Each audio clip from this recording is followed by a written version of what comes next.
Hello, my name is Rose Riley, and I'm a member of the League of Women Voters of Washtenaw County. Welcome to our online candidate forum for the November 5th general election. The League is a nonpartisan, nonprofit organization that promotes voter education and participation, and we host candidate forums to help voters make informed choices. Now, let's hear from the candidates. Good evening. My name is Lynn Komansky, and I will moderate the forum tonight. It's my honor to introduce 3 of the 6 nonpartisan candidates running in the November general election for the Ann Arbor Public Schools Board of Education: Ernesto Querijero, Don Wilkerson, and Glynda Wilks. The remaining 3 candidates have already participated in a forum just before this one with identical questions, and this will give all candidates adequate time to respond. Thank you, candidates, for participating in this forum. We are now ready for your opening statement, Mr. Querijero.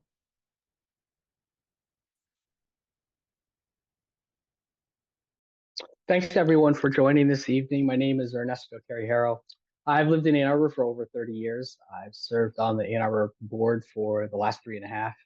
I'm a husband and a father of 2 AAPS kids, and I'm a career teacher. I graduated from Michigan with English, and I graduated from the University of Pennsylvania with a master's degree in English.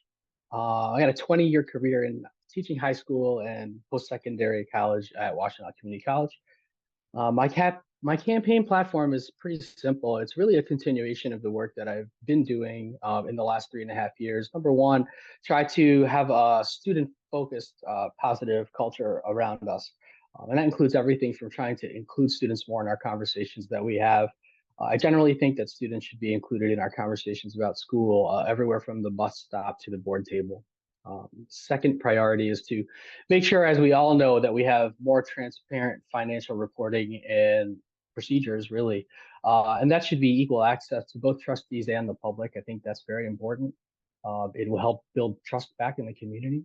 My third priority is to have a diversity, equity, and inclusion lens for decision making.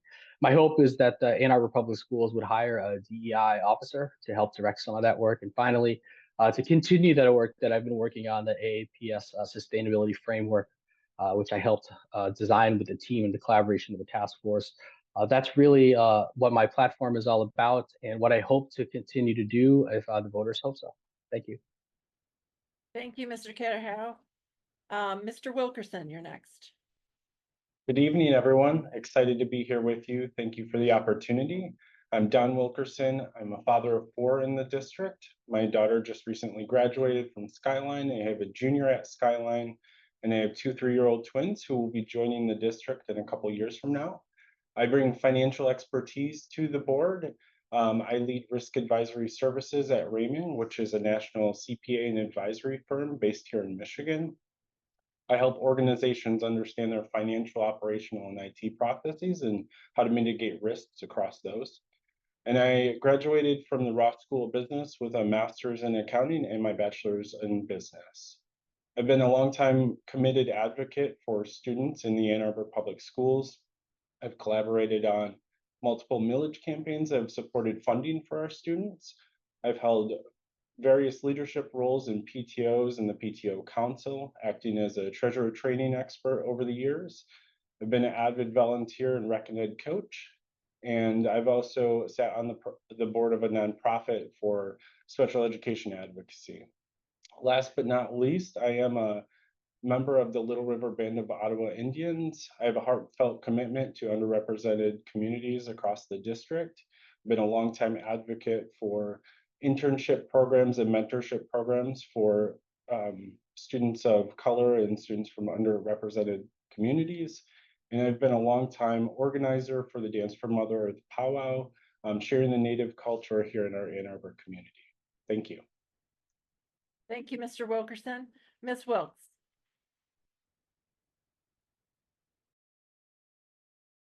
You're muted, Ms. Wilks. And I said I wasn't going to forget to do that. Good evening, everyone. It's so great to be here. Thank you so much for allowing me to participate in this exciting event. My name is Glynda Wilks, and I have lived in the Ann Arbor area in the Ann Arbor district for more than 20 years.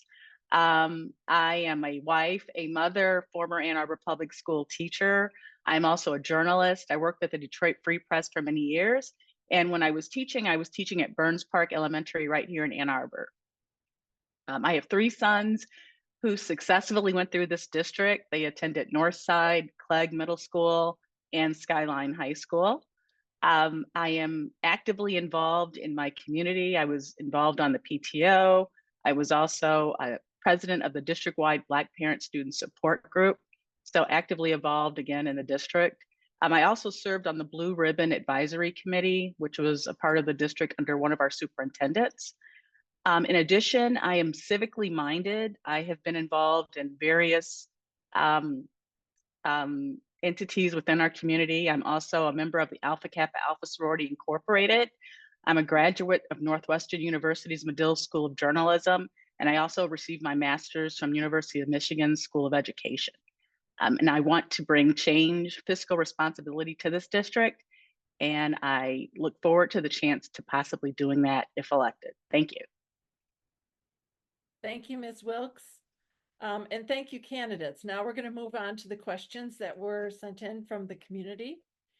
We'll be starting with Mr. Wilkerson for the first question, then Ms. Wilks, and then Mr. Querijero after that for the same question. So first question is about public trust. What steps would you take with your fellow trustees to build back trust in the board's work following the recent 14 million budget deficit that caused teachers and staff to be laid off? Mr. Wilkerson. Yeah, thank you. Well, I will say it's very evident that trust is broken in the district.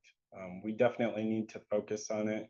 We need to focus on it through engagement. We need to listen to our various stakeholders, teachers, parents, students.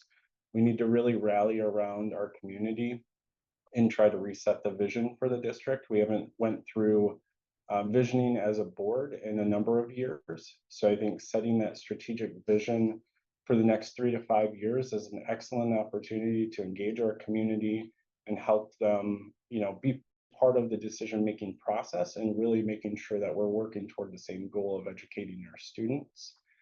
I think, having transparent discussions at the board level and making sure the community understands the decisions that are being made and some of the context around those decisions, how we've reached those decisions. Sometimes they're challenging decisions, right? Nobody wants to make, cuts to programming or teachers or anything to that nature, but sometimes those decisions need to be made, but they need to be made with context and open discussion. And I think stabilizing our financial footing is extremely important in this district. When we think about millage campaigns and asking voters to go to the polls and offer their funding and continue to provide support for our schools, they need to know that they can have trust in the district that's going to manage those funds appropriately. So I think stabilizing our financial outlook will ultimately, help in that process. But I think it really comes down to engagement, making sure each of the stakeholders has a voice at the table. Thank you, Mr. Wilkerson. Ms. Wilks, same question. Okay, thank you. Well, I believe that in order to regain trust within our district among our students, teachers, and staff, we need to leverage and build relationships. Again, we need to listen. We need to know what concerns are among all stakeholders within this district. In addition, we need to display as a board civility and the ability to show leadership and governance. I believe that we can disagree without being disagreeable when we have discussions during our school board meetings. I believe that there's a level of professionalism that needs to be displayed at all times because our students are watching. Our students are sometimes at these board meetings to get credit for their government classes. And I believe that it's really important that we be the role models that they can see. In addition, we need to address the fiscal issue that's going on within our district. And as a board member, if I'm elected, I believe that fiscal responsibility would be a top priority. It should be a top priority because I believe that we're all concerned about the current deficit that we're facing. I know as a former teacher, I know what it was like to face possibly receiving a pink slip every year and having that cloud hovering over your head, knowing or not knowing if you were going to get one. And unfortunately, a lot of our teachers received a pink slip this year, but thankfully, many of those teachers were called back. So we have our work cut out for us. If we're elected to the school board, if I'm elected to the school board, I'm committed to making sure that students, teachers, staff can actually feel as though they can trust trustees on the school board like myself. Thank you. Thank you, Ms. Wilks. Mr. Querijero. If you could just repeat the question once, that'd be great. Thanks. Of course. What steps would you take with your fellow trustees to bring back trust in the board's work following the recent 14 million budget deficit that caused teachers and staff to be laid off? Yeah, thank you for that. One thing I'll say is, again, to reiterate what was said by the others, is that, our students are watching, our community is watching. I think in order to show that we can gain their trust back, we got to demonstrate that ourselves. And part of that is trying to collaborate with one another for the limited sort of things that we do and can work together, even when we do disagree. So what I've tried to work with every person on there, just by way of example. When she first came onto the board, Trustee Dupree really wanted to work on student work. We've worked on that together. The existing President Johnson and Trustee Gaynor, I worked with them on sustainability. When Trustee Schmidt came on the board, I worked with her on a literacy conference call. So I think that kind of collaboration, whether it's seen in the public view or not, certainly can be sensed by the public. And so another place of area where it's stressed is with our employee groups. We definitely need to rebuild our trust back there. Obviously negotiations and our contracts and our bargaining have a lot to do with that, which is not yet resolved. And so when we make commitments to our employee groups, we have to fulfill them. And that's part of the trust too, because when the teacher's morale goes down, that's when the community trust is somewhat lost, because that experience isn't quite as enriching as it can be for kids. So definitely demonstrate trustees, and will also reiterate the financial transparency as well. There's just no reason why, in the same way that we have a commitment to being transparent about the bond money that we ask for the public from, we should have that same commitment to showing where the general fund money is going. And we don't have those detailed reportings existing out in the public view. Right now, they're just cut monthly and not categorized by the business objects that they're required to be. So that financial reporting and the ability to get a competent CFO, I think will speak a lot in the way of gaining trust with the community, and of course, building trust with the board members. So yes, thank you. Thank you, Mr. Querijero. The second question is about student enrollment, and Ms. Wilks, you'll be starting this one. The district's 2023 student enrollment report shows that the number of students in Ann Arbor Public Schools has declined in each of the last 5 years. In each of those years, significantly more students transferred out of Ann Arbor Public Schools to private schools than transferred in from private schools. Does this pattern indicate a need for any changes in Ann Arbor Public Schools? Well, thank you for that question. Well, I believe, first of all, I am strongly committed to Ann Arbor Public Schools. Again, I had 3 sons who went through this district. And the wonderful thing about a democracy is that you have choice, and parents have a choice. I believe that our public schools have the rigor. They offer amazing programs, a variety of different programs, you name it, virtual, in-school, AP, IB, you name it, we have it. And some parents are going to choose to go to private, that's their prerogative. But I also believe that we have an opportunity to try to attract some of those students back, perhaps through marketing campaigns or maybe some type of PR type campaign. Because I think sometimes some parents and the students don't really know what this district offers. And I believe that we offer a top-notch, high-quality education. We have high-quality educators within our district.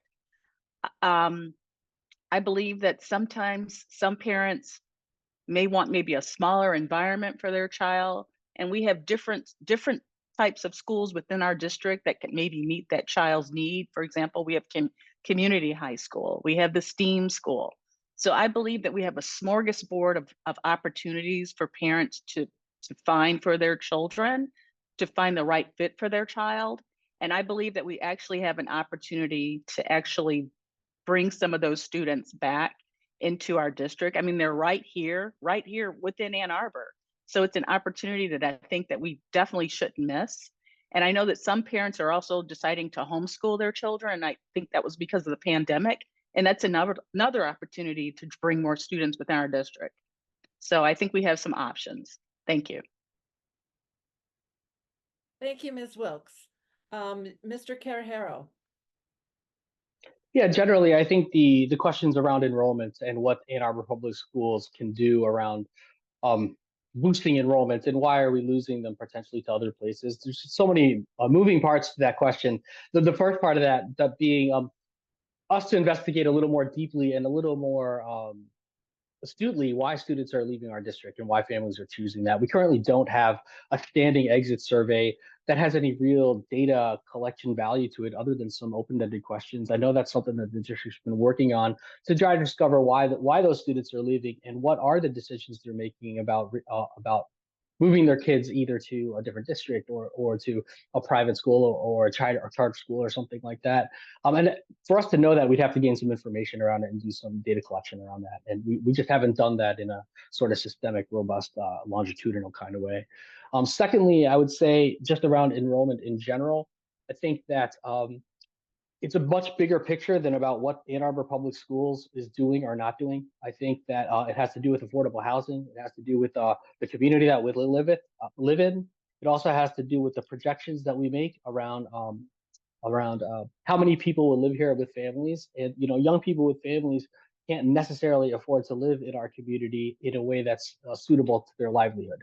So I think there's other factors outside of schools why we might be losing students. And again, that's a supposition more than anything else.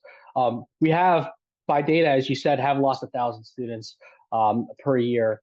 I think that has to do with a lot with the cost of living, certainly has a lot to do with the pandemic as well. But we can get back those students. That is a cost of $11 million in lost funding for us. And it's not as easy to recover from an $11 million cut in our spending. In a way that's not going to affect families the way that they have. So I'll just leave it that enrollment is a problem that's much bigger than us. We offer everything that a student could want. Thank you, Mr. Querijero. Mr. Wilkerson. All right, thanks. Well, we need to engage our community. We have lost, close to 1,100 students. We need to rebuild trust first and foremost. If we look at how our teachers were treated in the last year, we lost some really good teachers, some very young teachers that were providing excellent services to our students, engaging our students. We lost some teachers to in-district transfers, so they had to switch schools.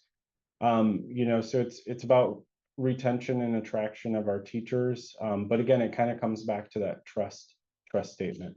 We do need to do a better job of understanding why families have left. We need to engage with that data in any way we can. Surveys, trying to engage with some of those that have left to try to pick up the pieces and see if we can gain context. But I think as a district, we really need to focus on growth to attract students. If we focus on cutting, we know it's a downward spiral. If we cut programming, we cut offerings, it's going to continue to push students out the door. It's going to continue the financial crisis that we currently have. So we really need to shift that mindset, and it needs to start at the top. It needs to start at the board.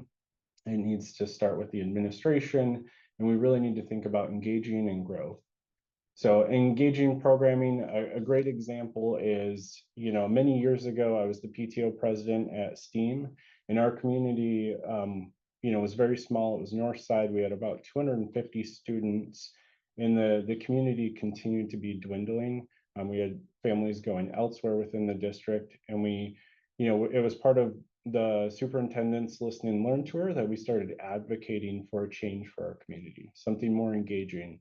And that's where the idea of STEAM came to be. It was a complete night and day difference for our students. My kids came home completely engaged with the curriculum. They'd always loved their teachers, but now they love going to school. And we need to think about that for others in our community. Thank you, Mr. Wilkerson. The next subject is fiscal expertise, excuse me. So this is Mr. Querijero, you're first. The district has a $300 million annual operating budget and $90 million annual capital budget.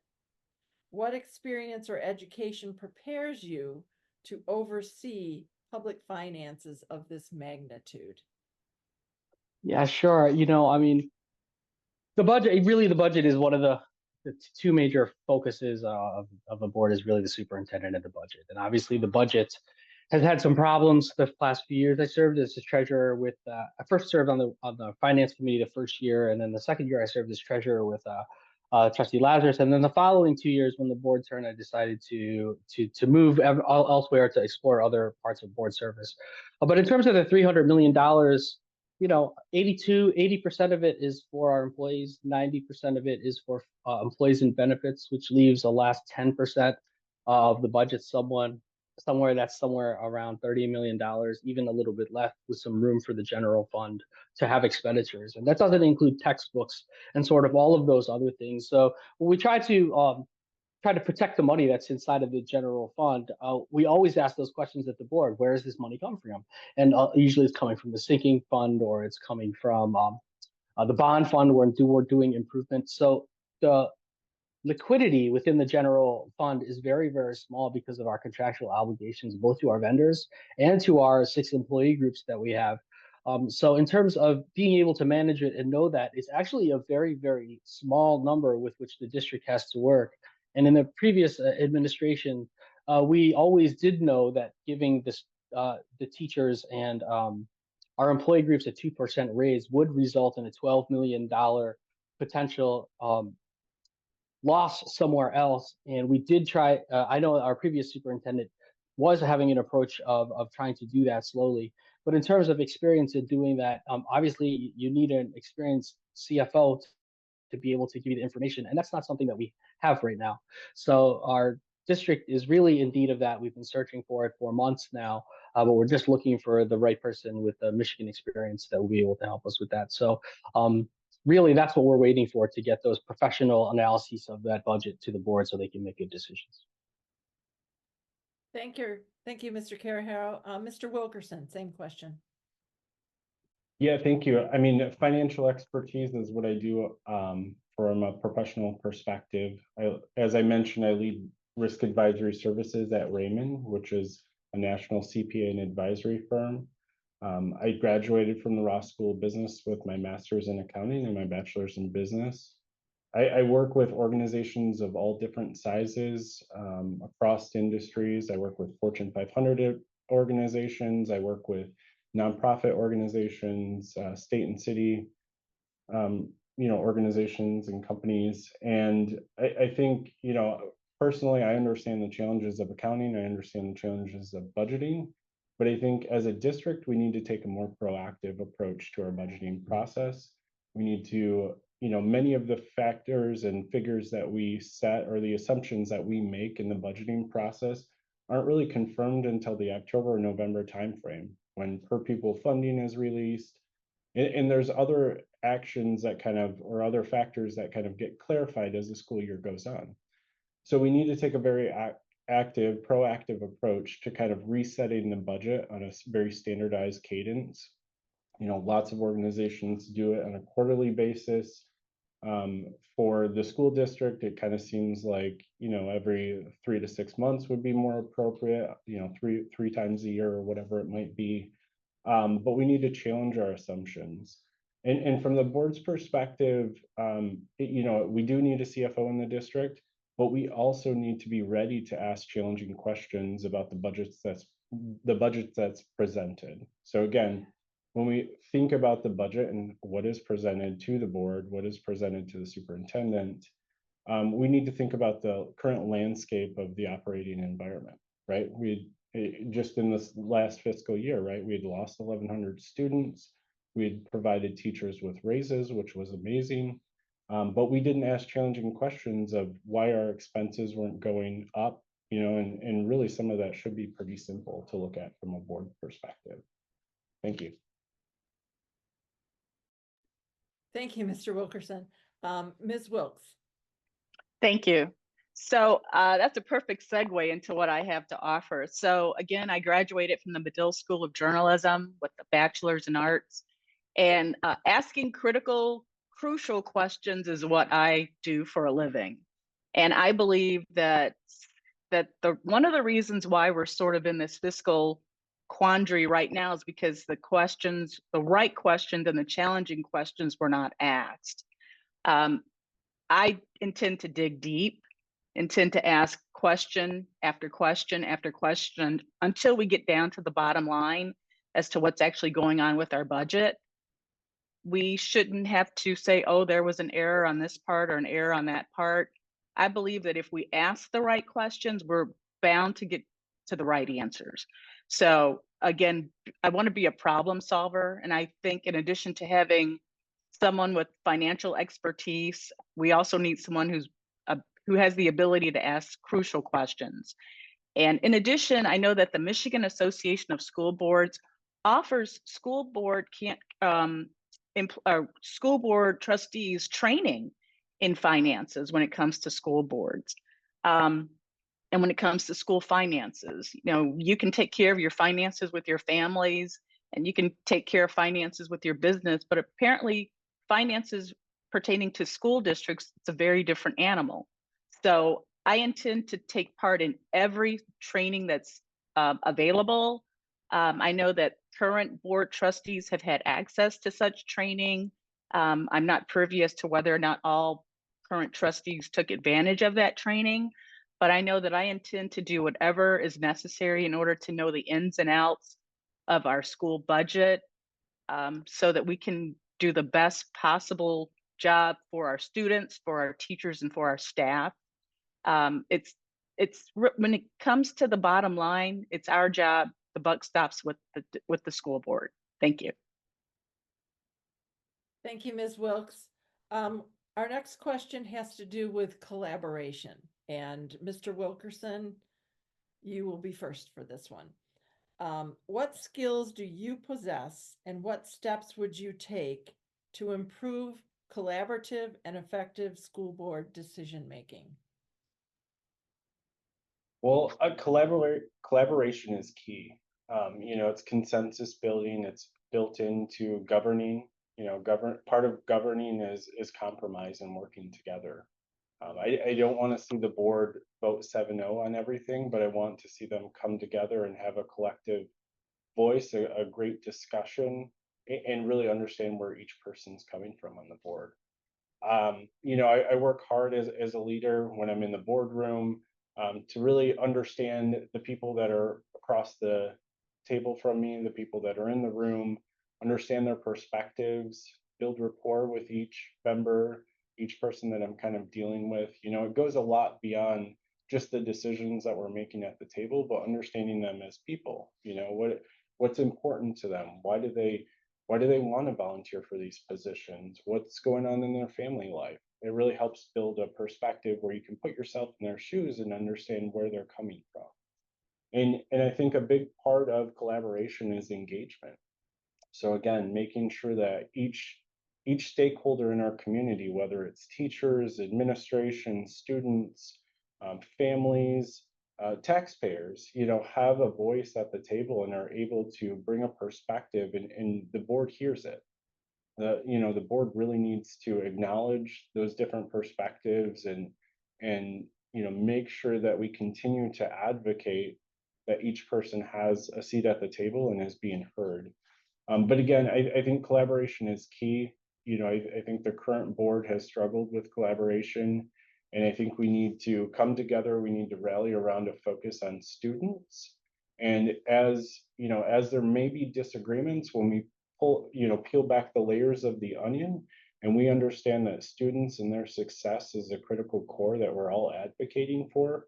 There's commonality immediately right off the bat, and we can grow from there. Thank you, Mr. Wilkerson. Ms. Wilks.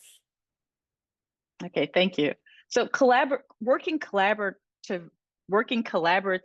is crucial. It's so important. And I intend to work collaboratively with my fellow board members and the superintendent. We can't leave the superintendent out of the equation.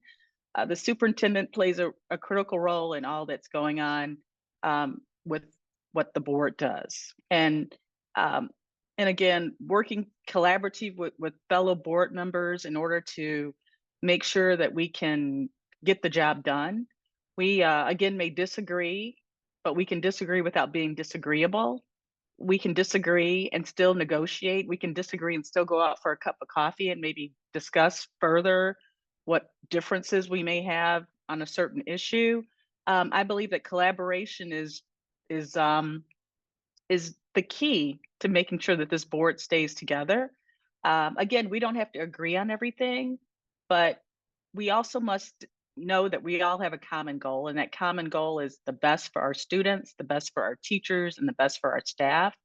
And when Ann Arbor Public Schools are succeeding, the district is doing well, then the community is doing well, because strong, healthy schools makes for a strong, healthy community.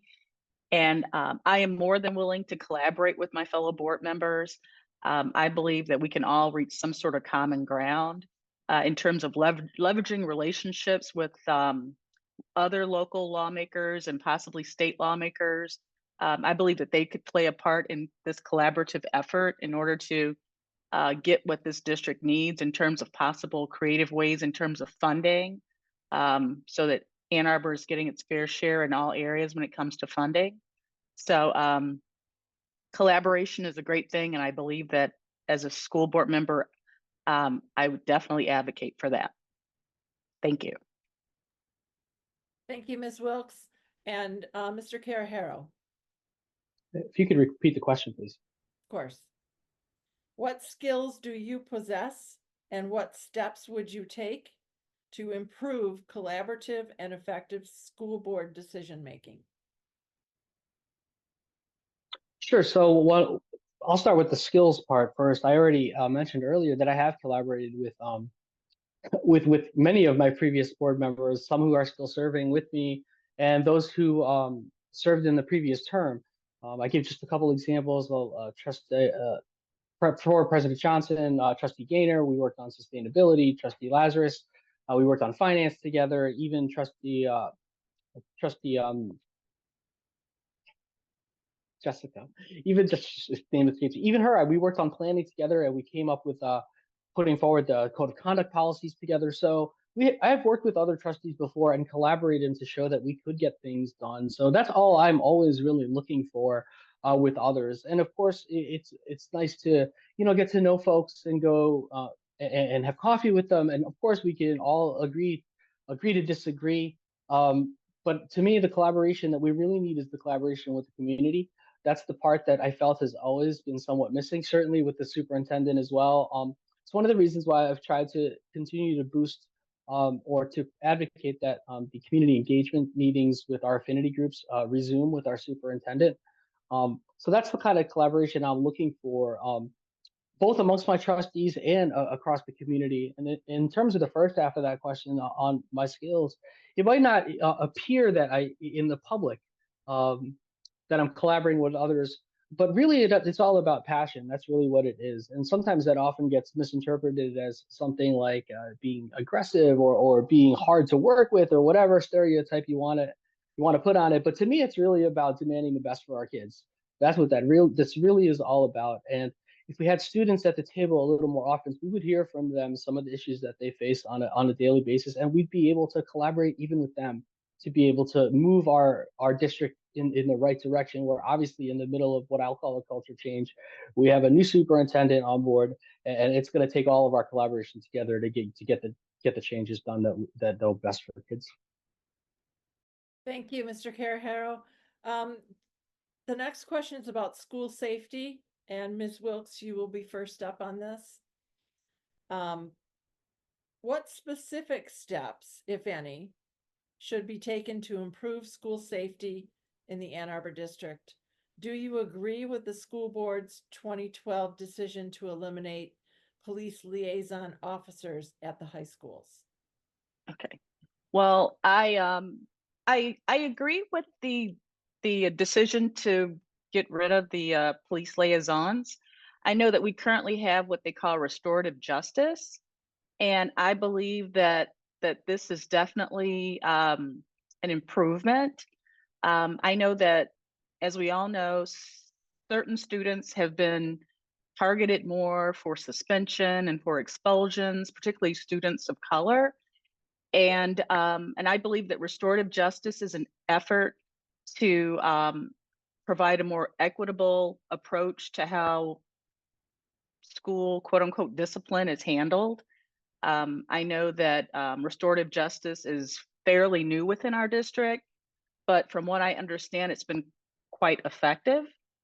I do believe that we need to take some things maybe one step further. I know that we all know about Oxford and what happened at Oxford, and I believe that that was a wake-up call, not just for our district, but for districts across the country.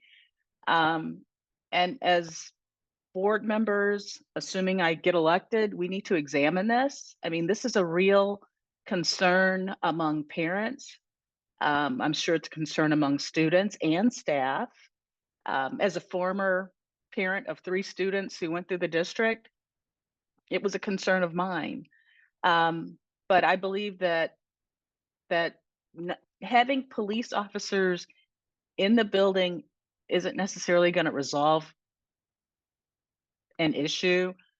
Again, I believe that restorative justice is a great step forward, but we need to take it one step further by examining what more can we possibly do to make sure that all of our students and all of our staff and everyone in our buildings are safe on a daily basis. Thank you.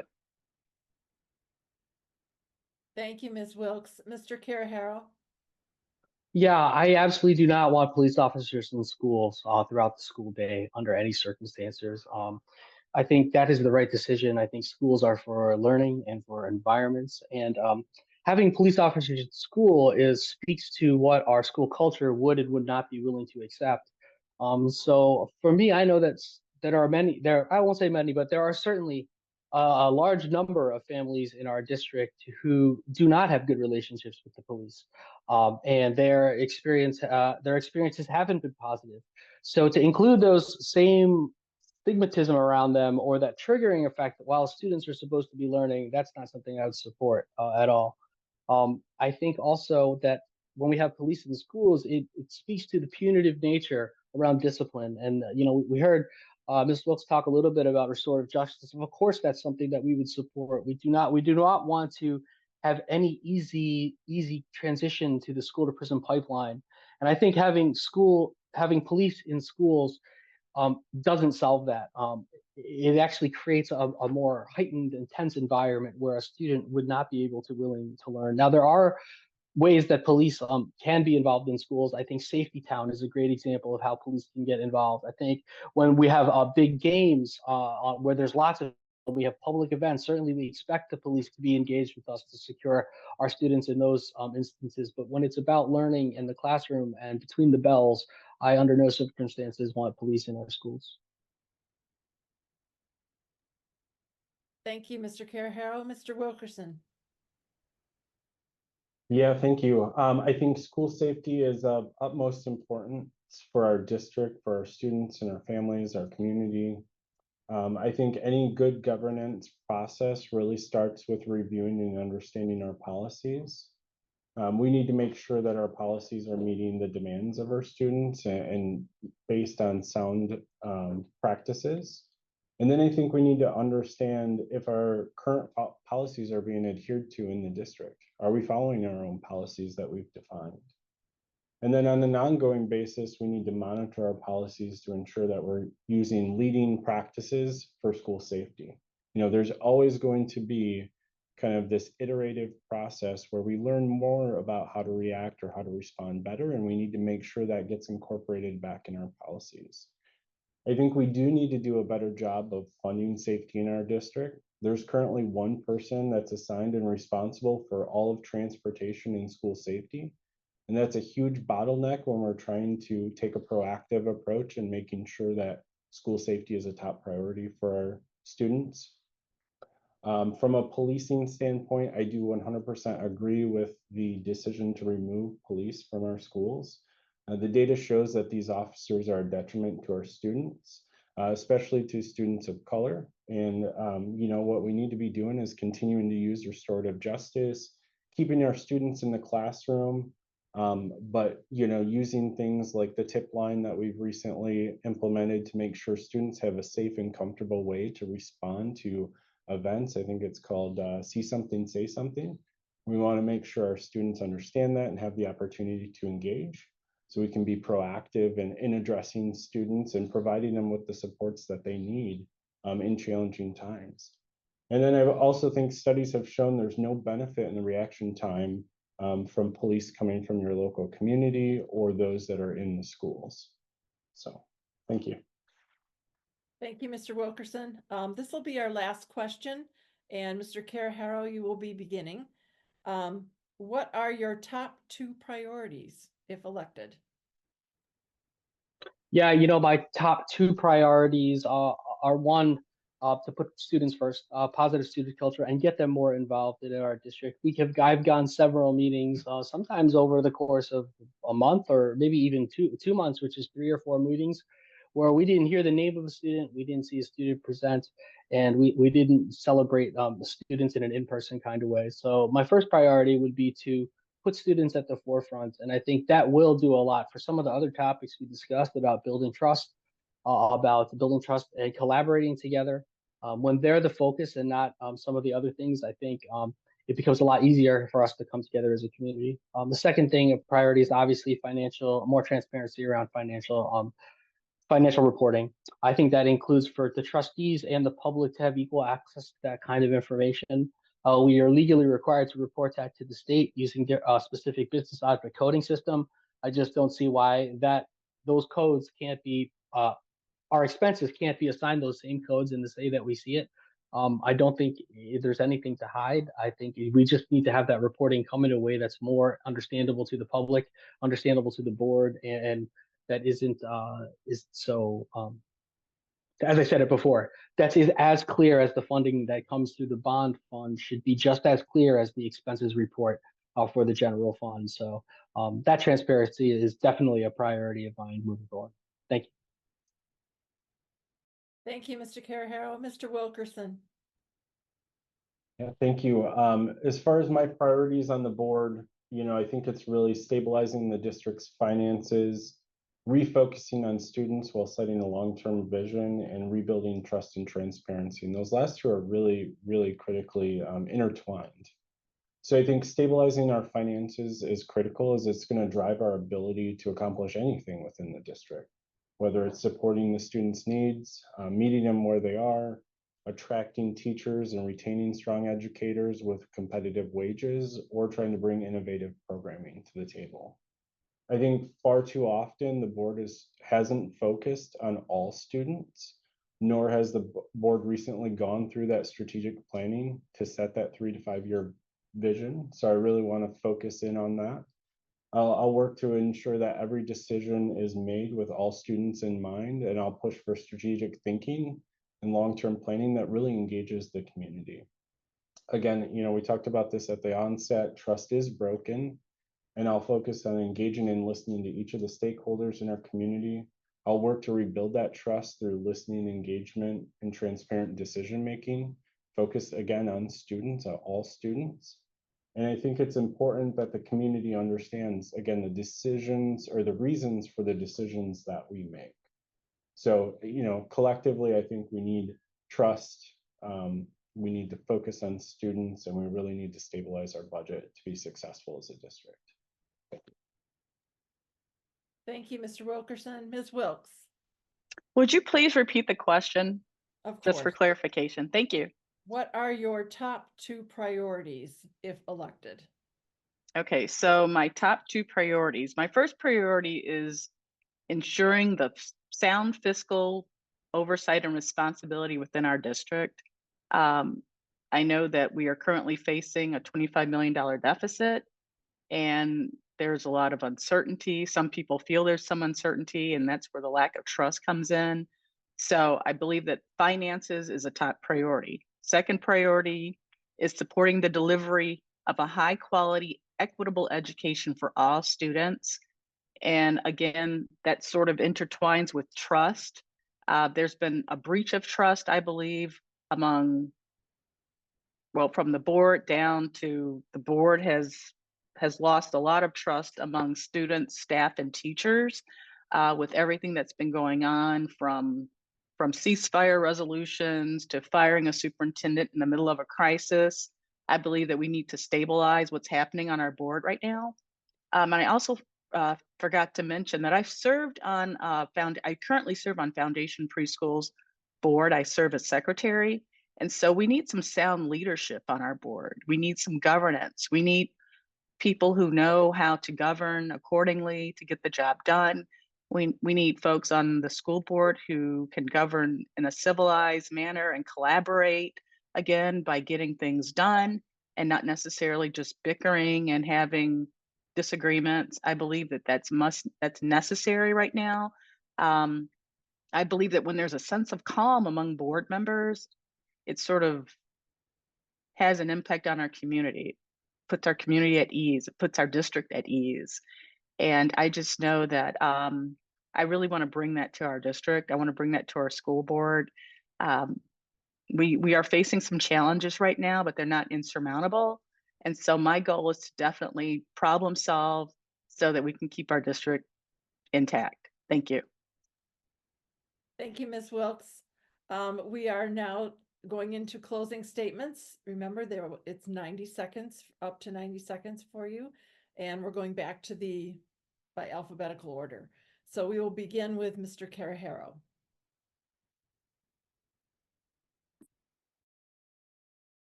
You're muted. Thank you. There you go. Sorry about that. Just want to thank everybody for listening and tuning in. I know a lot of this is recorded, so not everyone can listen at their own time. I just want to reiterate the two other priorities that I didn't get to talk about, which is equitable decision making. Hopefully through the hiring with the cooperation of fellow board members of a DEI officer to implement that in a professional kind of way rather than in the silos that it tends to happen now, and also a commitment to our AAPS sustainability framework. Which is a commitment that we have that I think is the right commitment to address the climate crisis that we have. Also want to add as we exit, during my service, I actually earned a certified board member award from the MASB for completing the first series of classes.